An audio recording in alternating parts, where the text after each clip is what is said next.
Actual direct selling किसको बोलते हैं, बहुत ध्यान से समझना और तब कंपैरिजन करना और तब डिसीजन बनाना। एक्चुअल डायरेक्ट सेलिंग का मतलब होता है एक अच्छा प्रोडक्ट एक अच्छी अपॉर्चुनिटी के साथ मार्केट में बेचना। उस प्रोडक्ट की एक्चुअल कॉस्ट होनी चाहिए।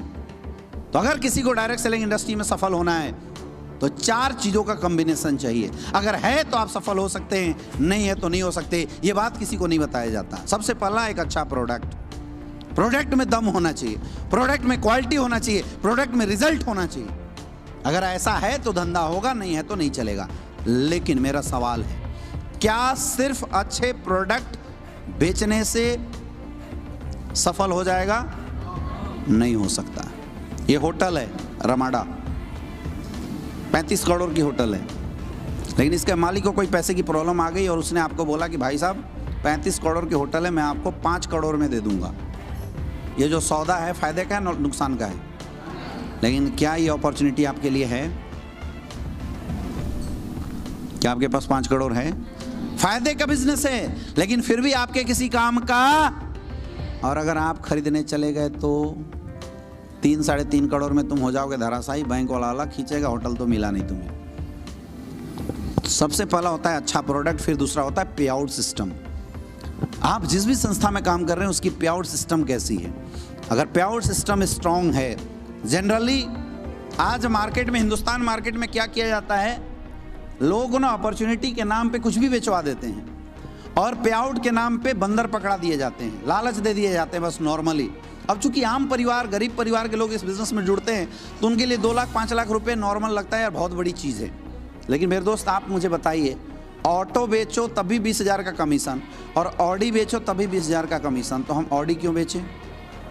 क्योंकि ऑडी बेचेंगे तो लायबिलिटी भी तो आएगी, अगले को सर्विस रिस्पॉन्स भी तो देना पड़ेगा। तो फिर हम ऑटो क्यों बेचें? ऑटो भी क्यों बेचें? अगर 20,000 ही कमाना है तो फार्चून की दुकान चला के साबुन तेल निरमा सरफ ना बेच लें, कम से कम लायबिलिटी तो नहीं रहेगी, है या ना? लेकिन हिंदुस्तान में क्या किया जाता है, ऑडी बेचो तभी 20,000 और ऑटो बेचो तभी 20,000 रुपये। पे आउट ऐसा होना चाहिए जो पे आउट में दम हो। आज हिंदुस्तान में जितनी भी कंपनियों ने काम किया, उन्होंने फॉरेन पॉलिसी बनाई और पे आउट सिस्टम को मार दिया। लोगों की पे आउट 6-6 महीने डिले कर दिए, लोग मरने शुरू हो गए।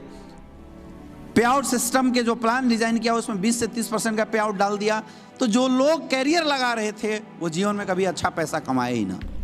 तो पहला एक अच्छा प्रोडक्ट, दूसरा एक अच्छा पे आउट, और तीसरा प्रोडक्ट और अच्छा पे आउट के बाद भी कैरियर नहीं बनती। तीसरी एक और चीज़ है जो आपको अच्छा होना चाहिए, दैट इज कॉल्ड एजुकेशन।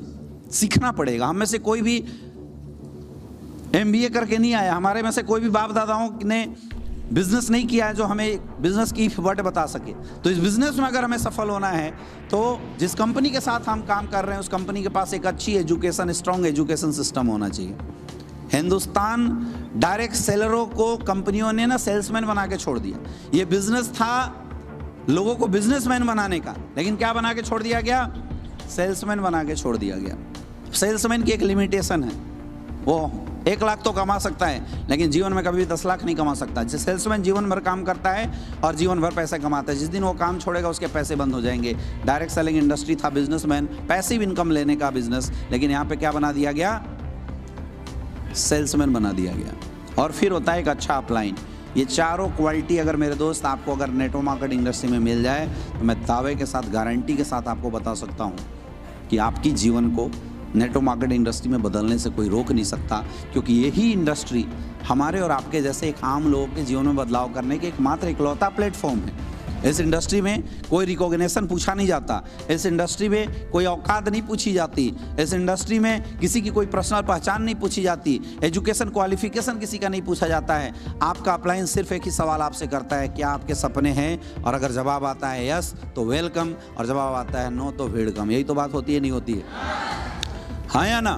तो समझना पड़ेगा, इंडस्ट्री गलत नहीं है मेरे दोस्त, इंडस्ट्री गलत नहीं है। कुछ लोगों के फेल होने से धंधा या कोई भी इंडस्ट्री गलत नहीं हो जाता, इस इंडस्ट्री के साथ गलत किया गया है। तो मैं बोलता हूं, क्या बंदर बेचने के धंधे को आप डायरेक्ट सेलिंग बोल सकते हैं? लेकिन लोगों ने बोला है और ये आपको समझना पड़ेगा। इंडस्ट्री में कैरियर बड़ा है, लेकिन हमें यह समझना पड़ेगा कि किस संस्था के साथ हम काम करें जहां पे हमारी बड़ी कैरियर बन सकती है। और उसकी पहचान इन 4 क्वालिटी से किया जा सकता है। यही बात आज तक हिंदुस्तान के डायरेक्ट सेलरों को पता नहीं चला, जिसकी वजह से हिंदुस्तान डायरेक्ट सेलर यूज होते चले गए हैं। ये 4 चीज को आपको चेक करना पड़ेगा मेरे दोस्त, और आप मैं बोलता हूं चेक